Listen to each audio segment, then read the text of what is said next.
Penjuru, ini penjuru. Ini bukan penjuru, ini bukan penjuru. Kau mesti confuse kan? Penjuru itu, bukan ini. Elok-elok sikit main. 5-4. Okey. Bodoh. Sepak bodoh ni. Kau buka je lah. Iya. Biar je lah. Biar je aku tengok rambut kau yang handsome tu.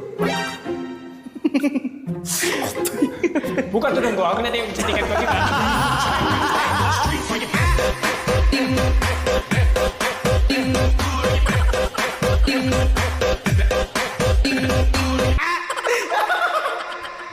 Dia kelakar.